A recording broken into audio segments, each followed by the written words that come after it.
Bismillahirrahmanirrahim. Alhamdulillahi alamin wassalatu wassalamu ala asyrafil anbiya'i wal mursalin wa ala alihi wa ashabihi ajma'in. Amma ba'd. Laqad ra'a min ayati rabbihil kubra.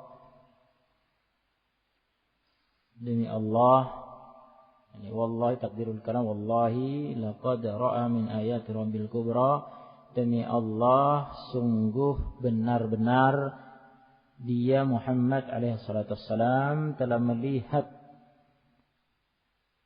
di antara ayat-ayat Rabb-Nya, yaitu ayat-ayat kauniyah, qadariyah, makhluk-makhluk ciptaan Allah SWT yang menunjukkan kekuasaan, kebesaran Allah, tanda-tanda kebesaran, kekuasaan Allah.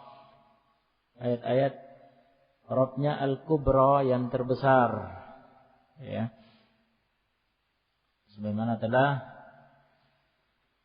dijelaskan. Dan Mi'raj, peristiwa Isra Mi'raj sendiri yang dialami oleh Nabi alaihi salatu wassalam itu termasuk dari ayat Allah Subhanahu wa taala yang terbesar. Ya, dan itu hanya terjadi pada Nabi alaihi salatu wassalam. Tidak ada satu nabi pun sebelum Nabi Muhammad alaihi salatu wassalam yang pernah diangkat naik menembus langit dalam keadaan hidup, ya, dan kembali lagi ke bumi dalam satu malam, kecuali Nabi Muhammad SAW. Nabi sebelumnya, yaitu Nabi Isa alaihi salatu wassalam, kita tahu bersama, diangkat ke langit, ya, oleh Allah Subhanahu wa taala, dan tinggal di langit dan akan turun nanti di akhir zaman. Akan turun di akhir zaman. Dan Nabi SAW berjumpa dengan Nabi Isa pada rangkaian perjalanannya, ya, menembus langit. Bertemu dengan Nabi Isa di langit yang Nabi Isa berada di situ. Nah, adapun Nabi Muhammad SAW di malam itu juga, dari Masjidil Haram ke Masjidil Aqsa, di Baitul Maqdis di Palestina, di Syam, dari Masjidil Haram di Makkah ke Masjidil Aqsa di Palestina, di Syam, dengan berkendaraan burak, ya, yang sangat kencang. Kemudian dari Masjidil Aqsa naik menembus langit dan melewati 7 lapis langit sampai ke Sidratul Muntaha. Ya. Dan di sanalah yang kedua kalinya Nabi Muhammad SAW melihat sosok asli Jibril alaihissalam dengan 600 sayapnya, dan melihat Sidratul Muntaha diliputi oleh hal-hal yang tidak mampu disifatkan, ya, kecuali oleh Allah Subhanahu wa taala. Dan di sisi Sidratul Muntaha, dekat dari Sidratul Muntaha, di sana jannah, surga, dan Nabi SAW melihat jannah. Ayat-ayat yang luar biasa yang menunjukkan kemahakuasaan Allah Subhanahu wa taala.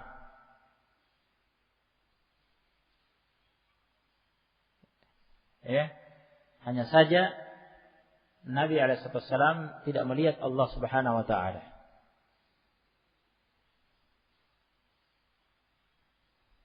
Namun sebagaimana ditetapkan oleh sebagian ahlul ilm menegaskan hal itu, Nabi SAW berbicara langsung dengan Allah Subhanahu wa taala. Bercakap langsung dengan Allah Subhanahu wa taala.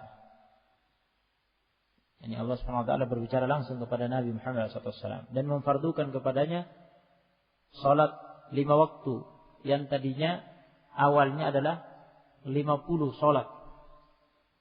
Kemudian Nabi turun ketika melewati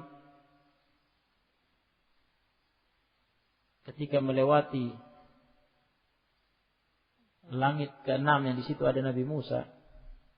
Nabi Musa memberi usulan kepada Nabi Muhammad SAW sesuai pengalamannya di tengah-tengah Bani Israel, dan memberi masukan kepada Nabi Muhammad SAW bahwa umatnya tidak akan mampu mengerjakan salat sebanyak itu. Beberapa kali berbolak-balik Nabi SAW minta keringanan atas masukan dari Nabi Musa, memberi masukan kepada Nabi Muhammad SAW agar kembali lagi ke atas kepada Rabb-Nya untuk minta diringankan. Beberapa kali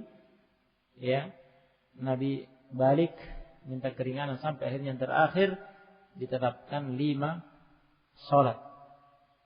Dan dari segi pahala itu juga kembali kepada 50, karena al-hasanatu bi asyri amsalihha, satu kebaikan bernilai 10, jadi 5 salat ganjarannya 10, 5 kali 10 tetap kembali ke 50. Kemudian Nabi SAW turun malam itu juga kembali ke Makkah. Ini tentunya tidak diragukan lagi adalah di antara tanda-tanda kekuasaan Allah yang terbesar, peristiwa Isra Mi'raj tersebut, dan itu mukjizat yang besar. Ya, di antara mukjizat terbesar yang dimiliki, yang didapatkan oleh Nabi SAW, yang tidak ada bandingannya. Naam. Kemudian setelah itu Allah mengatakan, setelah Allah menjelaskan semua itu yang telah kita dengar di ayat-ayat di atas, setelah Allah menjelaskan mengenai ayat-ayat terbesar yang dilihat oleh Nabi Muhammad SAW dari makhluk Allah Subhanahu wa taala, yang menunjukkan kemahakuasaan Allah, kemahabesaran Allah, kemahaagungan Allah Subhanahu wa taala. Kemudian Allah mengatakan, afara'aitumul Lata wal Uzza. Afara'aitumul Lata wal Uzza wa Manata ats-tsalitsata al-ukhra. Dalam rangka untuk menghinakan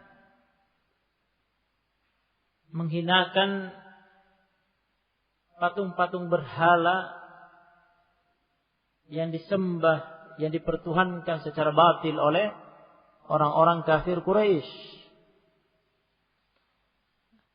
Mereka menyekutukan Allah Subhanahu wa taala, mengangkat tandingan bagi Allah Subhanahu wa taala dalam pengagungan, penyembahan, dalam taqarrub, mendekatkan diri kepada patung-patung berhala itu. Setelah mereka meyakini bahwa Allah adalah Rabb mereka. Sebagaimana kita tahu dalam Al-Quran dijelaskan bahwa mereka mengikrarkan tauhid rububiyah. Orang-orang kafir Quraisy itu mengikrarkan tauhid rububiyah. Mereka meyakini bahwa Allah satu-satunya Rabb, pencipta, bahwa Allah yang memberi mereka rezeki,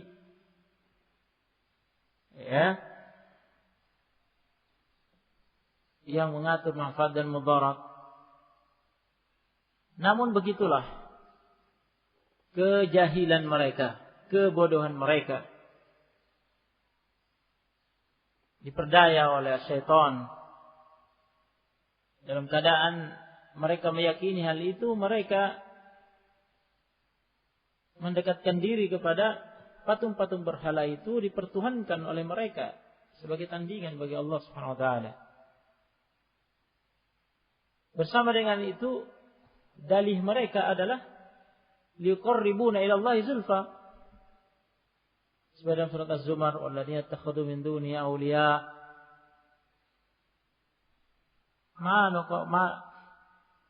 walladzina ittakhadhu min duni awliya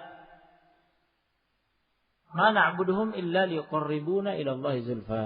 Orang-orang yang mengangkat selain Allah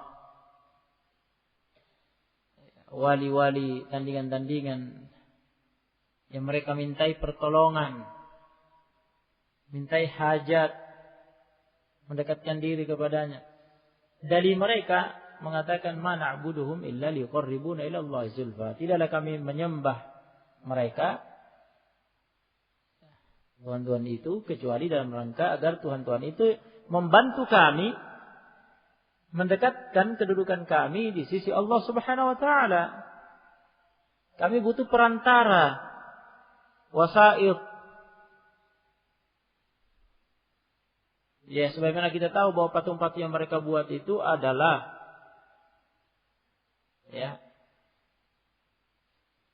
ibarat dari orang-orang soleh. Ya. Yang mereka menganggap bahwa untuk bisa dekat kepada Allah butuh perantara orang-orang soleh itu. Adapun langsung tidak bisa. Ini kebodohan mereka. Sehingga mereka menyangka dengan menyembah langsung patung-patung itu yang dipertuhankan itu, ya, patung-patung itu yang dianggap oleh mereka sebagai Tuhan-Tuhan akan membantu mereka mendekatkan diri mereka kepada Allah nanti. Haula dia yang lain mereka mengatakan haula syufa'auna indallah, mereka itu adalah penolong-penolong kami yang akan memberi syafaat di sisi Allah. Padahal hakikatnya bukan mendekatkan mereka kepada Allah, justru menjauhkan mereka dari Allah. Justru patung-patung berhala itu menjauhkan mereka dari Allah. Dan tidak bisa memberi pertolongan sedikit pun. Mereka akan bersama-sama dibakar di dalam neraka oleh Allah Subhanahu wa taala. Dan mereka tidak akan mendapatkan penolong, pelindung. Oleh karena itu Allah Subhanahu wa taala mengatakan afara'aitumul lata wal uzza wa manata tsalitsatal ukhra. Diawali dengan hamzah istifham, apakah kalian melihat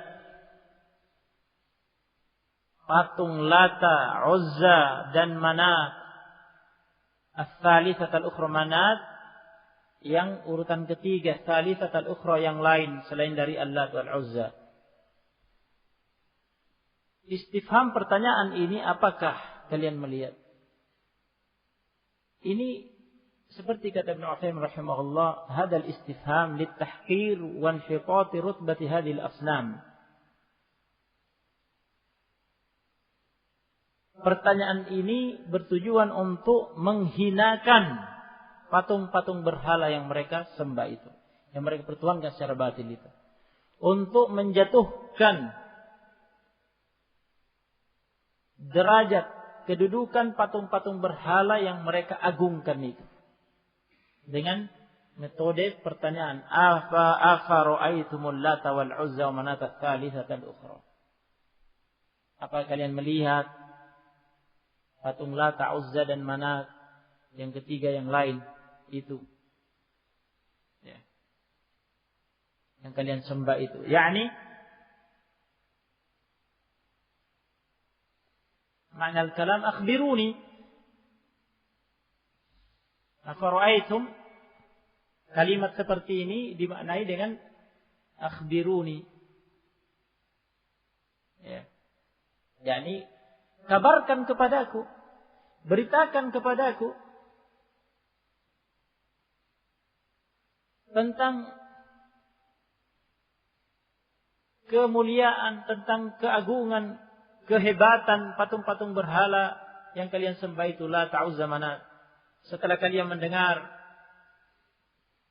apa yang kalian dengar yang diceritakan dari ayat-ayat Allah yang terbesar yang dilihat oleh Muhammad pada peristiwa Mi'raj tersebut.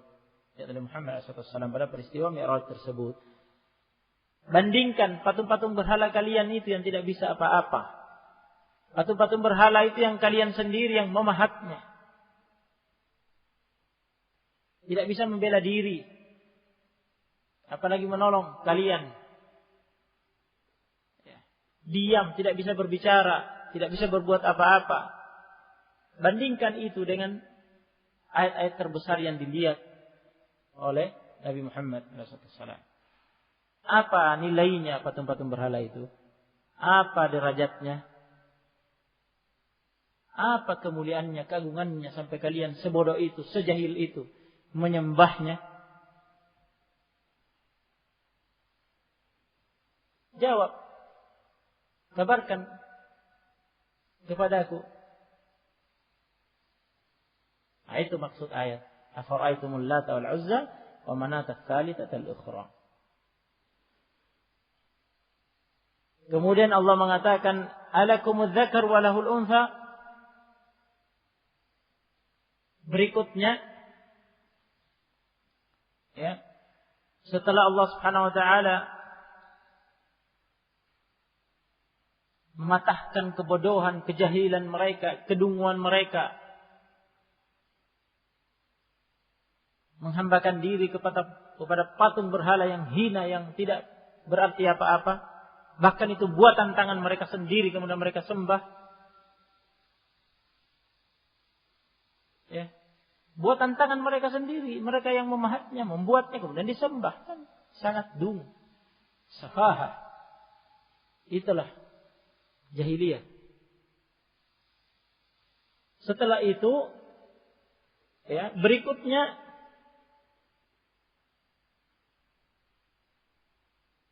yang dibantah dari mereka oleh Allah Subhanahu wa taala adalah kecurangan mereka, ketidakadilan mereka dalam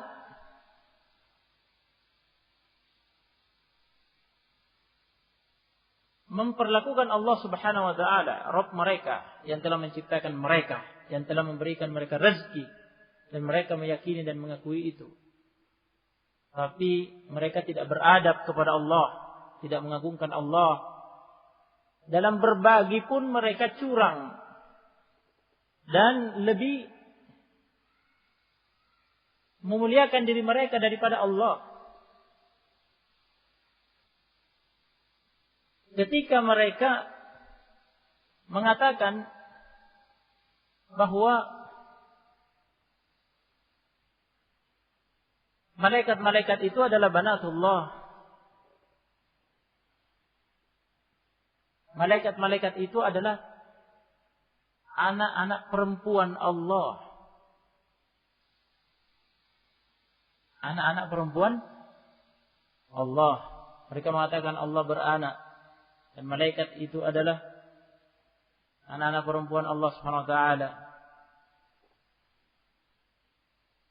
Sementara mereka sendiri tidak rela dan tidak terima, malu jika dapat anak perempuan.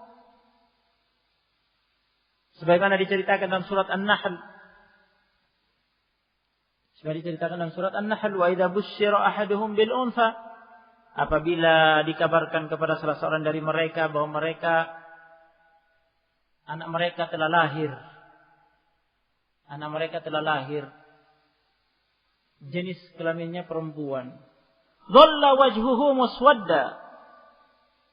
Berubah wajahnya jadi hitam, kelam, muram, sedih. Wa huwa kadhim, dalam keadaan geram, marah. Kenapa anak perempuan? Tidak terima kalau anak perempuan, tidak suka anak perempuan. Anak perempuan itu hina.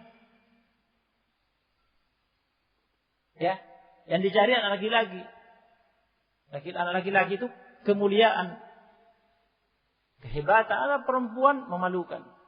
Hina, tidak berarti apa-apa. Maka muram wajahnya, geram. Yatawaru minal qaumi min su'i ma busyira bih, dia bersembunyi dari kaumnya, malu karena jeleknya berita yang sampai kepadanya bahwa ternyata dia dapat anak perempuan. Tidak mau anak perempuannya laki-laki. Mereka tidak mau anak perempuan, maunya laki-laki, sementara mereka berikan anak perempuan kepada Allah SWT. Klaim mereka yang batil tersebut. Padahal Allah SWT lam yalid wa lam yulad. Tidak beranak, jadi peranakkan. Ala innahum min ifkihim la yaqulun waladallah wa innahum lakadzibun. Ketahuilah bahwa di antara kebohongan mereka, kedustaan mereka, mereka mengatakan Allah beranak. Sungguhnya mereka telah dusta. Asyahidu khalqahum. Apakah mereka menyaksikan penciptaan malaikat itu? Dan mereka begitu lancangnya mengatakan itu adalah banatullah, putri-putri Allah. Mereka akan bertanggung jawab atas kedustaan-kedustaan itu. Jadi sisi kecurangannya di situ. Mereka sendiri tidak suka dan tidak mau, tidak terima dapat anak perempuan. Tetapi mereka berikan, yani yang klaim dusta mereka menyematkan malaikat itu sebagai putri-putri Allah. Secara konsep keadilan, yang lebih berhak memiliki yang mulia adalah yang lebih mulia. Allah adalah Khalik, pencipta mereka. Tentunya lebih berhak memiliki yang lebih mulia. Mereka makhluk yang lebih rendah, tapi ini dibalik. Yang lebih mulia untuk mereka, yang lebih rendah diberikan kepada Allah. Oleh karena itu kata Allah, alakumudz dzakaru wa lahul untha. Apakah lakum bagi kalian al-dzakar, laki-laki, wa lahul untha, dan bagi Allah wanita? Tilka, hal itu, idzan, jika demikian, qismatun, pembagian yang diza, curang, tidak adil.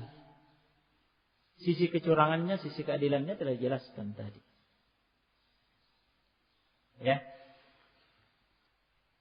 Kemudian Allah mengatakan, in hiya illa asma'un sammaitumuha. Kembali lagi kepada Al-Lata wal-Uzza wa Manat. In hiya illa, in,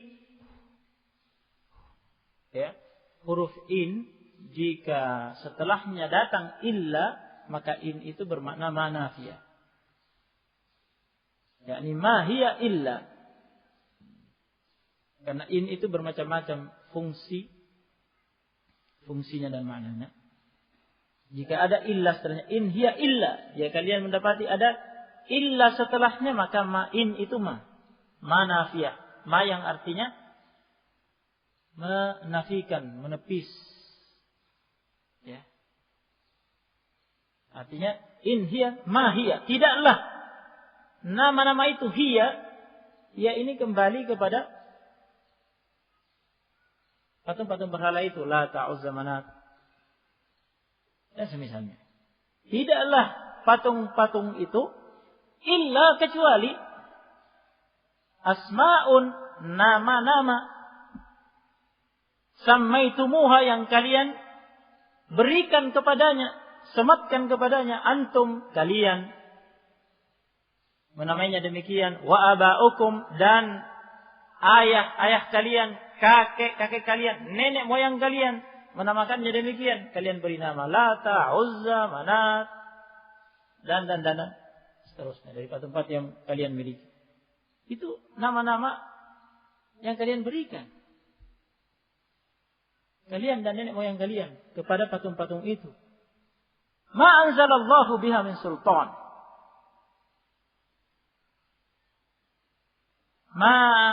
Tidaklah anzalallah, Allah menurunkan. Ma anzalallahu, tidaklah Allah menurunkan biha, atas nama-nama itu, min sultan, satu hujjah pun. Min sultan.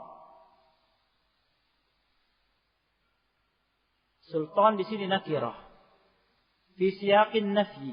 Ma anzalallahu biha min sultan. Nakirah fi siyaqin nafyi tufidul umum. Nakirah. Sultan min sultanin nakirah. Sultanin ditanwin nakirah. Siyaq konteks kalimatnya nafi. Ma anzalallah. Tidaklah Allah menurunkan. Dia min sultan. Kaidahnya nakirah pada konteks kalimat penafian menunjukkan makna umum. Tidaklah Allah Subhanahu wa taala menurunkan atas nama-nama itu satu hujjah pun. Tidak ada sama sekali. Yaitu itu klaim batil, klaim dusta dari kalian. Menamai patung-patung berhala dengan nama-nama itu dan kalian anggap sebagai Tuhan. Tidak ada hujjahnya, tidak ada dalilnya. Sultan maknanya apa? Hujjah, dalil.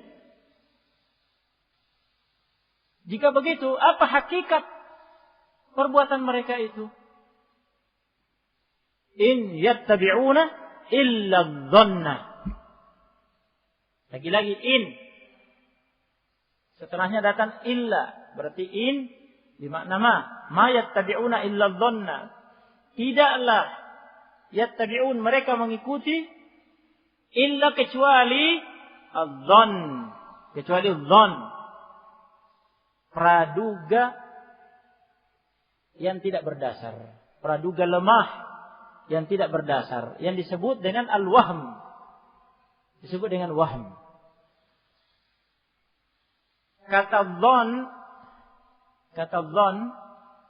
itu bisa bermakna macam-macam. Ya. Bisa bermakna yakin, bahkan datang dengan makna yakin.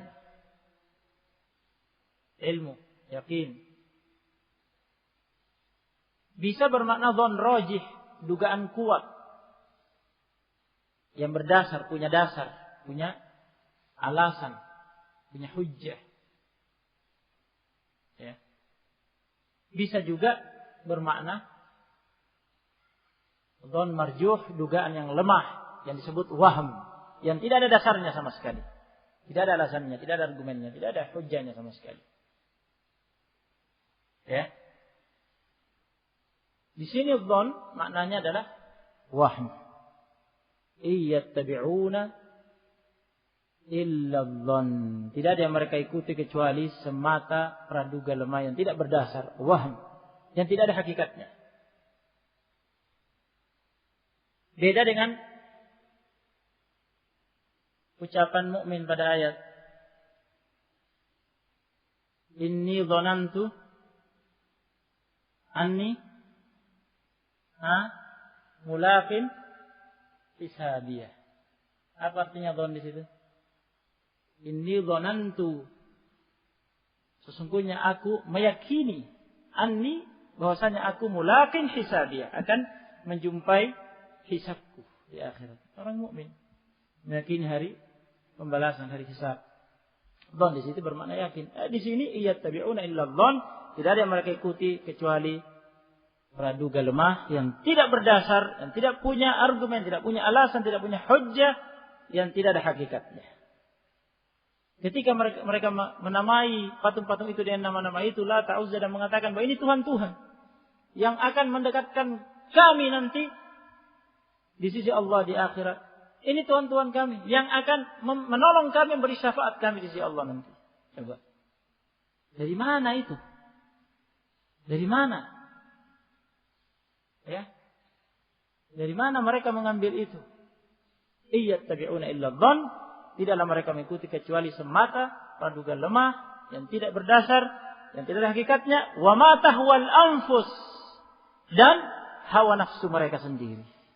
Mereka hanya semata mengikuti hawa nafsu mereka dengan itu. Dhann dan hawa nafsu. Walaqad ja'ahum min rabbihimul huda.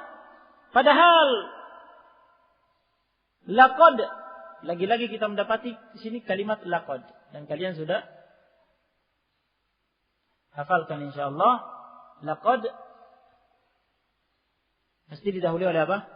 Qasamun mahdhuf. Wallahi laqad.